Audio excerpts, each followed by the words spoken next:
So for today's video guys is samahan niyo akong mag-ayos ng aking pagmumukha dahil meron akong pupuntahan at yun ay ang practice namin sa TSU ng bench. So yun guys, huwag niyo nang papansinin yung mga kemerot sa aking pagmumukha kung ano yung nilalagay ko kasi nga ayan lang yung mga gamit ko at kasanayan kong ginagamit sa aking pagmumukha pag nag-aayos ako ng mukha ko. So, yung video ito guys is kahapon ba, which is Saturday. Kasi nga meron kami practice ng bench sa TSU. Na last practice na namin ng Saturday kasi nga itong bench na pinapractice namin is gaganapin na po sa Thursday, which is 26.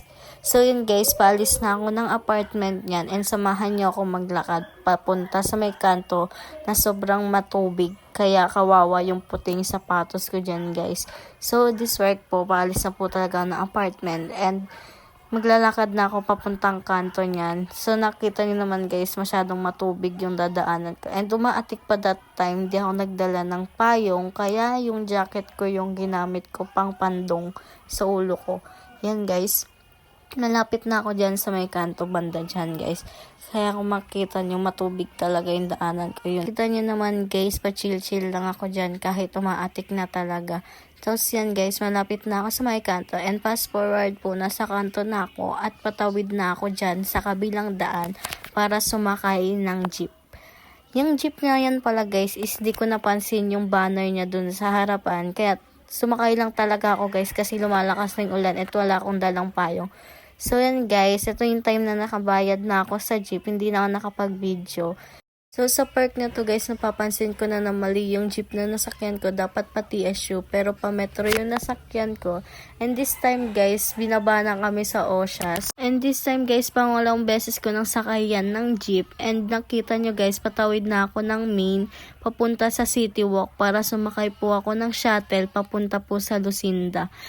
So, fast forward na natin guys, nakasakay na ako ng shuttle and syempre tinamad na naman ako mag-video sa loob ng shuttle kasi nga nahihiya. So, yan guys, nasa loob na ako ng campus ng Lucinda. So, konting pakyut muna bago umakyat ng 4th floor. Then, konting lakad lang papunta po sa building ng EDUC. Yan, sobrang pagod, lakad ng lakad. Then, ayan na, malapit na ako sa building ng EDUC. So, konting lakad na lang guys is papasok na tayo sa loob ng building ng EDUC. Yan, nakita nyo, nakapasok na ako. And fast forward guys, paakyat na ako papuntang 4th floor. Pinas forward ko na siya guys kasi masyadong mahaba. And ulian, nasa loob na ako ng classroom. Waiting kami sa mga ibang kasama namin. So yan, start na ng practice nyan guys. Yan, medyo seryoso ang person kasi nga kailangan ng fully complete or memorize yung lyrics ng Benchiel. So yan guys, the exciting part of this video is pauwi na kami ng mga kaklase ko. Naiwan na kami kasi bumaba na yung iba. Then fast forward, nakababa na kami ng building and umuulan na talaga niyan. Wala pa akong dalang payong, kaya yung jacket ko lang nakapandong. So yung kaklase ko talagang nilakad niya na yung ulan. Nagpaulan na talaga yan. Enjoy na enjoy. So, fast forward guys. Pauwi na ako ng Herona niyan. Nakasakay na ako ng minibus. Sobrang boring ng person. Kaya yan. So, kinagabihan guys, nagkaayaan kami nila mama na manood ng basketball kasi nga laban nila kuya. Yan. So, pakit-cute muna sana. So, yan guys. Dadaanan din namin yung peryahan which is malagpipias na nga po yung kabilang barangay namin. Then, fast forward, nasa court na po kami. At this is it, pansit. Yan, nag-uumpisa na. So, pagkadating namin guys is nag-uumpisa na. Panoodin nyo lang yung konting highlights ng aking video sa laban nila kuya.